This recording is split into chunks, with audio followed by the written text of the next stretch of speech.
스가랴 선지자가 환상 중에 하늘의 법정을 보고 있습니다.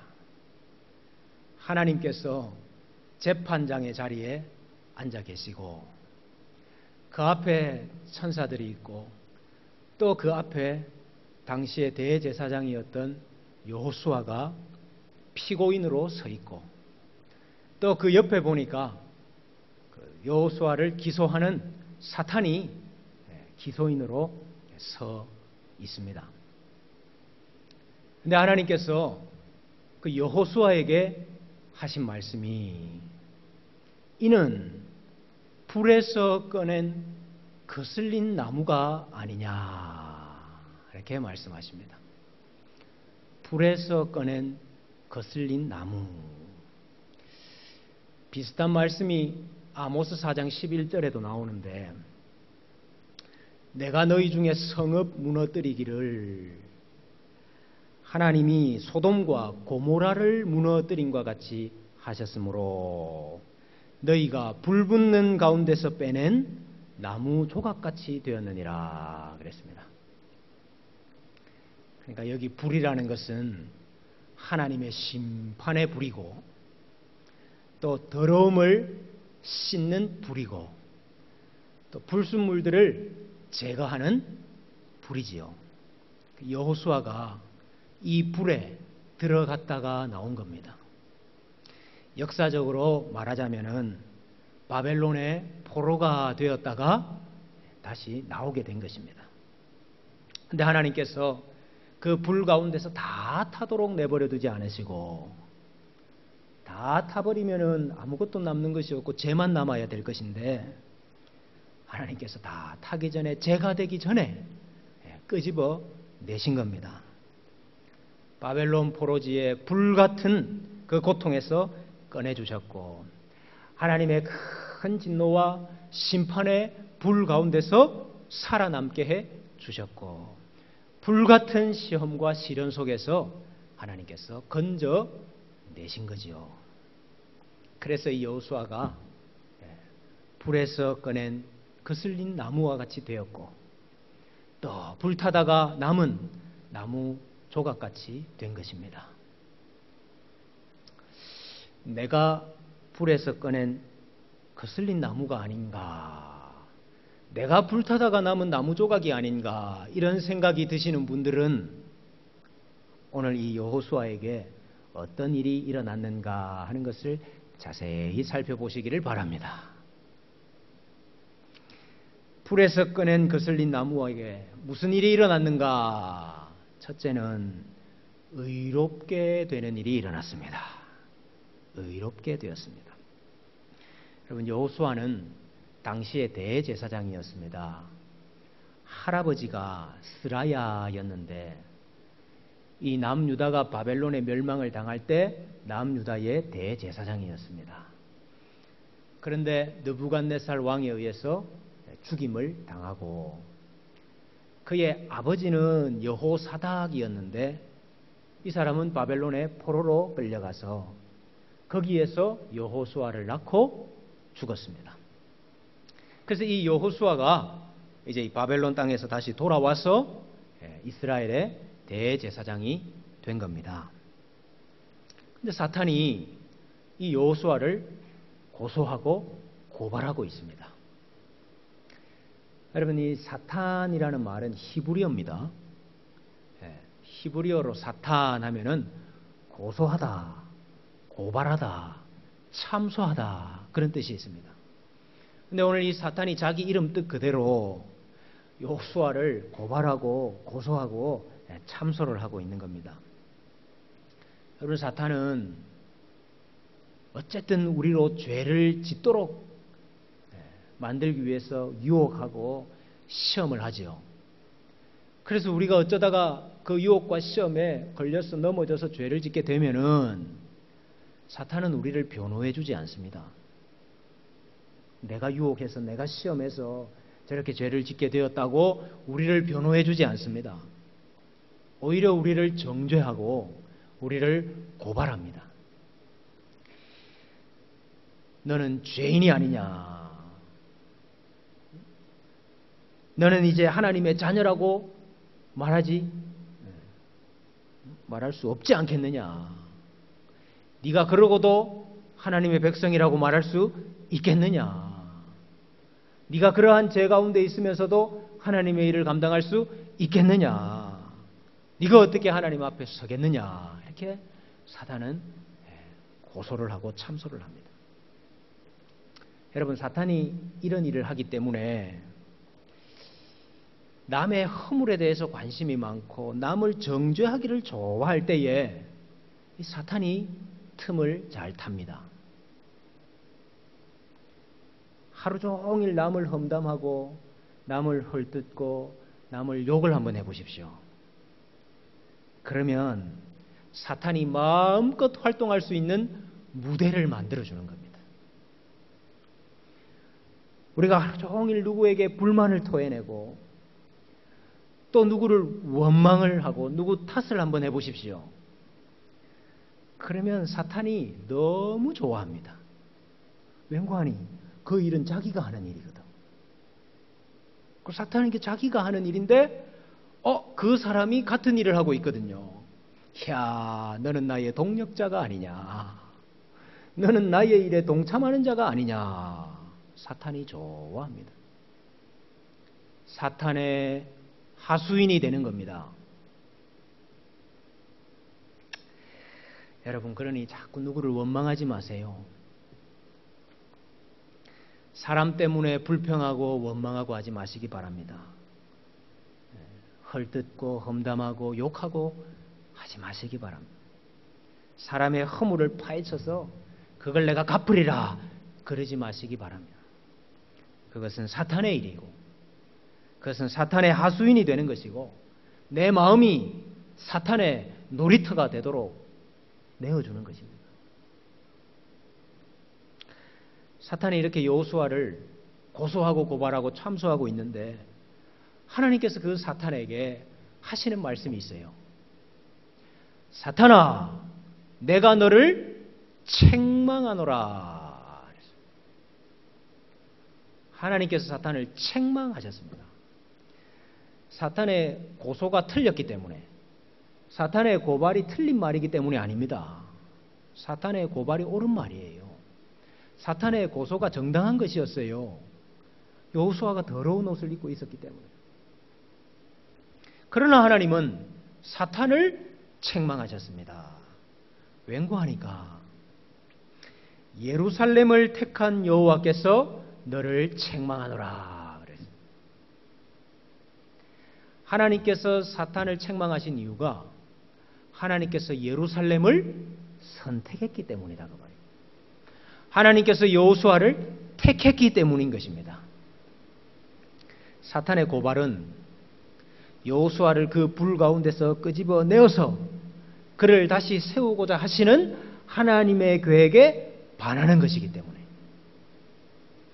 예루살렘을 선택하셔서 이제 예루살렘을 다시 회복시키려고 하시는 하나님의 이 계획에 반하는 것이기 때문에 하나님께서 사탄을 책망하고 계시는 것입니다. 사탄은 하나님의 이 택하심의 은혜를 모르고 하나님의 선택하시는 이 은혜를 모르고 인과응보의 원칙만을 아니까 하나님께서 이 사탄을 책망하고 있는 것입니다. 그러고 보니까 여호수아가 실제로 더러운 옷을 입고 있는 겁니다. 하나님께서 이 더러운 옷을 벗기고 아름다운 옷을 입혀주시는 장면이 이어집니다. 여러분, 이 더러운 옷이라는 것은 그냥 얼룩 정도가 묻어있는 이런 옷이 아니고 오물이 묻은 옷, 배설물이 묻은 옷, 좀 직접적으로 말하면 똥물을 뒤집어 쓴 옷이다 이렇게 말할 수 있습니다. 얼마나 더럽고 냄새가 나겠습니까? 근데 하나님께서 그 더러운 옷을 벗기라 그랬습니다. 더러운 옷을 벗긴다는 말은 무슨 말입니까? 죄악을 사하신다 하는 것입니다. 더러운 것을 제거하신다 하는 뜻이죠. 그리고는 아름다운 옷을 입혀주셨습니다. 이 말은 그를 다시 의롭다 하셨다는 뜻이지. 의롭게 만드셨다. 부정함을 다 제거하시고 거룩하게 하셨다 하는 뜻이죠. 그 장면을 보고 있던 이 스가랴 선지자가 옷만 입혀주지 마시고 거룩한 관도 씌워주십시오. 그랬더니까 하나님께서 정결한 관도 그에게 또 씌워주셨어요. 제사장 임명할 때 거룩한 관도 세우고 거룩한 옷도 입혀주시거든요. 그와 같이 오늘 여호수아에게 아름다운 옷과 정결한 관을 씌워주셨습니다. 여러분, 이 일에 있어서 여호수아가 한 일이 있었습니까? 없었습니까? 여호수아가 한 말이 한마디라도 성경에 나와 있습니까? 없습니까? 여호수아가 아이고 이 더러운 옷 빨리 벗어버려야지 하고 자기가 자신의 옷을 벗었습니까? 좀 깨끗한 옷, 아름다운 옷 어디 없는가 싶어서 그 옷을 자기가 구해왔습니까? 아니요. 여호수아는 한 일이 아무것도 없었습니다. 변명할 것도 없고 설명할 것도 없고 유구무원이라. 그런데 하나님께서 이 모든 일들을 주권적으로 행하여 주신다 하는 것을 우리에게 보여주고 있는 것이죠. 여호수아에게 무슨 은혜를 받을 만한 공로가 있어서 자격이 있어서가 아니고 그는 마땅히 죄의 대가로 죄의 결과로 다 불타서 죄가 되어야 되지만은 그러나 하나님께서 그를 선택했기 때문에 하나님께서 그를 택하셨기 때문에 너는 나의 택한 자가 아니냐 다시 부르시고 그의 모든 허물과 죄를 깨끗하게 씻으시고 그에게 의롭다 해주신 거지요. 하나님의 전적인 은혜요 하나님의 주권적인 사랑인 것입니다. 여러분, 사탄은 허물을 드러내고 더러운 것을 보이고 그것을 욕을 하고 손가락질하고 하고 고발하고 참소하는 자이지만은 하나님은 우리의 모든 허물을 덮어주시고 더러운 것을 제거하여 주시고 의로운 옷을 입혀주시고 너는 나의 택한 사랑하는 자가 아니냐 말씀하여 주시는 것을 믿으시기를 바랍니다. 여러분, 불타다가 남은 나무 조각, 불에 거슬린 그 나무 조각 어디에다가 쓰겠습니까? 여러분 같으면 그거 쓰겠습니까? 그런데 하나님은 그런 자들도 버리지 아니하시고 그런 자들도 너는 필요 없어 꺾어버리지 아니하시고 다시 부르셔서 정결하게 하시고 거룩하게 하시고 다시 사명 감당할 수 있도록 만들어 주시더라 하는 것입니다. 여러분, 아론의 지팡이, 아론의 그 마른 막대기에도 싹이 나게 하셔서 대제사장의 사명을 감당하도록 인정을 하셨는데 타다 남은 나무 조각과 같은 이 여호수아도 하나님께서 다시 부르셔서 제사장으로 세워 주시더라 하는 것입니다. 여러분, 이 하나님의 은혜를 다 입으시는 성도님들 되시기를 바랍니다. 심판과 징계의 불보다도 하나님의 사랑의 불이 더 크기 때문에 우리를 그 불 가운데서 건져내시는 이 하나님의 은혜, 더러운 오물을 뒤집어 쓰고 있다 할지라도 다시 그를 의롭다 하시고 깨끗하게 만드시는 하나님의 은혜, 거슬린 나무와 같고 타다 남은 나무 조각과 같은 자들도 다시 불러서 세워주시고 사용하시는 하나님의 은혜, 이 은혜를 다 받으시고 동참하시는 우리 성도님들 되시기를 축복합니다. 불에서 건져낸 거슬린 나무와 같은 자에게 하나님께서 또 어떤 일을 행하시는가? 제사장 나라가 되게 하십니다. 대제사장 여호수아를 의롭게 했다 하는 의미가 무엇이냐? 여러분, 대제사장은 온 백성의 죄를 속죄하는 사람이죠.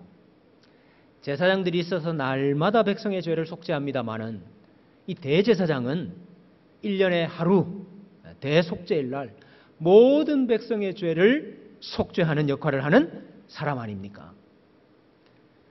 근데 이 대제사장이 자기가 더러우니까, 자기가 부정하고 자기도 하나님 앞에 설 수가 없으니까 백성들의 죄를 속죄할 수가 없지요. 그래서 대제사장이 더러운 옷을 입고 있다, 이 말은 이스라엘 백성들이 하나님 앞에 나아갈 수 있는 방법이 없다 하는 뜻인 거예요. 대제사장이 거룩하지 못하면 백성들이 거룩할 수가 없어요. 근데 하나님께서 그를 다시 깨끗하게 하시고 의롭다 하시고 그를 다시 세워서 대제사장으로 임명하시니까 이제 백성들의 속죄가 가능해졌고 이제 백성들이 정결하고 거룩할 수 있게 된 것입니다. 그래서 오늘 말씀하시기를 네가 내 집을 다스릴 것이요 내 뜰을 지킬 것이며 또 너를 여기 섰는 자들 가운데 왕래하게 하리라 그랬죠. 하나님의 집을 다스린다는 것은 다시 제사장 사명을 감당하게 된다 하는 말이고, 하나님의 집의 뜰을 지킨다 하는 말은 하나님의 집에 죄나 부정한 것이나 더러운 것이 오염되지 아니하도록 지킨다 하는 것이고, 이 성소와 지성소를 자유롭게 왕래하게 함으로 하나님 앞에 거하게 하시고 하나님 앞에 살게 하리라. 대제사장의 사명을 감당함으로 모든 백성들이 거룩한 하나님의 백성으로 다시 세워지게 하리라 하시는 복을 주고 계시는 겁니다. 근데 여러분, 하나님께서 이 시대의 여호수아를 통해서 이런 은혜를 주셨지만은 사실 여호수아는 예표의 사람이었어요. 오늘 말씀에 나오지요. 여호수아와 내 동료들은 예표의 사람이라. 그래서 사실 종국의 마지막 때에 온전한 대제사장을 통해서 모든 백성들을 의롭게 하실 예표로 오늘 이 사건을 보여주고 계신 것입니다. 대제사장을 기름을 부어서 세웠기 때문에 기름 부었다, 기름 부음을 받았다. 그래서 우리가 메시아라 그러지 않습니까? 그런데 온전한 메시아께서 오셔서 모든 백성들을 거룩하게 하고 정결하게 할 것이다, 의롭게 할 것이다 하는 것을 보여주는 예표로 오늘 이 장면을 보여주고 계시는 것입니다. 9절에 보면은 메시아가 이스라엘 가운데 한 돌이 될 것이다 그랬습니다. 근데 이 돌이 이 땅의 모든 죄악을 하루에 제거하리라 그랬어요. 마치 구약 시대에는 대속죄일이 있어서 그날 하루에 모든 백성의 죄를 다 사했지 않습니까? 오늘 여호수아의 더러운 옷을 제거를 하심으로 모든 백성들을 다 정결하게 하셨는데, 마찬가지로 마지막 때가 오면은 하나님께서 한 돌을 세워서 그 돌을 통해서 이 땅의 죄악을 하루에 다 제거하리라. 여러분, 이 돌은 새 성전의 머릿돌이 되게 하신 예수 그리스도이십니다. 예수님으로 인해서 이 땅의 죄악을 하루에 제거하시리라. 예수님의 십자가 대속 사역을 통해서 모든 주의 백성들을 의롭게 해 주신 것입니다. 예수님은 우리에게 아름다운 옷을 입혀주시기 위해서 그 자신은 벗김을 당하고 십자가 위에서 수치를 당하신 것입니다. 우리에게 정결한 관을 씌워주시기 위해서 그분은 가시관을 쓰셨던 것입니다. 그래서 이제 예수 그리스도 안에 있는 자에게는 결코 정죄함이 없나니. 누가 우리를 고소하고 고발합니까? 누가 우리를 참소합니까? 그리스도 예수 안에 있는 자에게는 정죄함이 없는 것입니다. 또 메시아의 사역으로 인해서 일어난 일이 무엇이냐? 10절에 나오죠. 그날에 너희가 각각 포도나무와 무화과나무 아래로 서로 초대하리라 그랬어요. 여러분이 하나님의 약속이 이루어질 때에 하나님께서 주신 땅에서 평안함을 누리고 안식을 누리는 그것을 묘사할 때에 사람들이 다 각각 자기 포도나무와 무화과나무 아래에서 안녕히 거했다, 평안히 누웠다 이런 표현을 하거든요. 근데 오늘 여기 보니까 자기만 안식을 누리는 게 아니고 자기만 평안을 누리는 것이 아니고 서로 초대하리라 그랬어요. 여러분, 서로 초대한다는 말이 무슨 말입니까? 하나님께서 자기 백성을 제사장으로 삼으셔서 이스라엘을 제사장 나라로 삼으셔서 이제 열방 나라들을 하나님께로 초청하고 초대하고 하나님께로 데리고 오는 역할을 감당하게 하신다 하는 뜻이지요. 하나님께서 우리의 죄악을 제거하시고 의롭다 하셔서 우리를 제사장으로 사실 삼으신 거예요. 제사장 나라로 삼으신 거예요. 그래서 이제 우리를 통해서 모든 열방들을 초청하고 초대하는 일을 하게 하신다 하는 것입니다. 죄의 문제를 해결할 수 있는 곳은 교회밖에 없습니다. 더러운 옷을 벗기고 의로운 옷을 입혀주는 곳은 교회밖에 없습니다. 불에서 꺼낸 거슬린 나무를 다시 쓰임받게 하는 곳은 교회밖에 없습니다. 그래서 교회로 초청해야 됩니다. 교회로 초대해야 됩니다.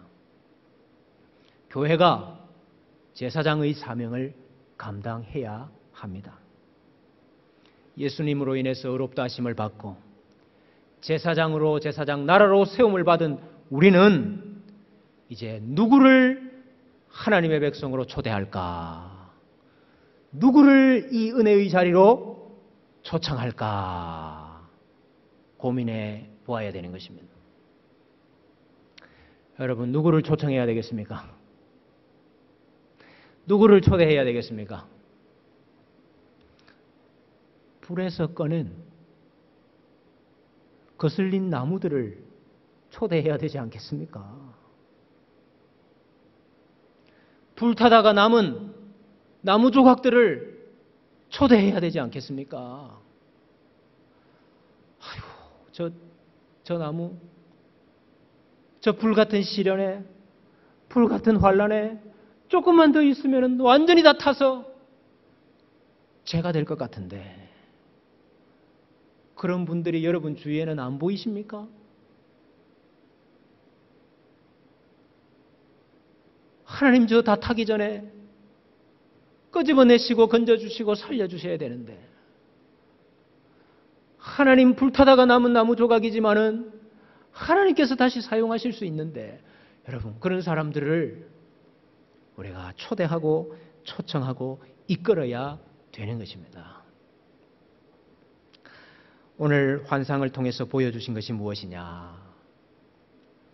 우리가 때로는 육적으로, 신체적으로, 정신적으로, 영적으로 불에서 꺼낸 거슬린 나무와 같은 때가 있습니다. 우리가 가정을 보고 직장을 보고 사업을 보고 우리가 경제적으로 관계적으로 불타다가 남은 나무 조각일 때가 있습니다. 그럼에도 불구하고 하나님께서는 그 같은 자들을 택하시고 버리지 아니하시고 쓸모없다고 꺾어버리지 아니하시고 다시 그들을 불러서 의롭게 하시고 거룩하게 만드시고 정결하게 만드시고 그들을 제사장으로 세우셔서 또 다른 타다 남은 나무 조각들을 구원하고 건져내는 일을 위하여 사용하신다 하는 것입니다. 여러분, 이 은혜가 먼저 나에게 임하고 이 은혜가 우리 교회에 임하고 우리가 초대하고 초청할 그 사람들에게도 임하여서 하나님의 이 구원의 은혜가 우리 가운데 가득하여지기를 소원하는 것입니다. 타다 남은 나무 조각 같은 우리들을 의롭게 하시고 건지시고 제사장 삼으시고 사용하시는 이 하나님의 은혜가 우리 가운데 가득하시기를 주님의 이름으로 축복합니다. 우리 이 시간 합심해서 한번 기도하십시다. 아버지 하나님, 내가 나를 볼 때도 육적으로, 정신적으로, 영적으로, 가정적으로, 직장적으로, 경제적으로, 관계적으로 불에서 꺼낸 것을 린 나무와 같고 타다 남은 나무 토막과 같음을 하나님 앞에 고백합니다. 그러나 하나님께서 우리를 불쌍히 여기시고 우리를 택하시고 선택하셔서 우리를 불러 의롭다 하실 뿐만 아니라 우리를 제사장으로 삼으셔서 많은 사람을 구원하는 일에 쓰임받게 하시는 줄로 믿습니다. 이 소망을 가지고 낭망하지 말고 낙심하지 말고 포기하지 말고 주저앉지 말고 일어서게 하여 주시고 이 은혜를 전하고 초대하고 초청하는 저희들 다 되게 하여 주시옵소서. 우리 시간 간절히 함께 합심해서 기도하겠습니다.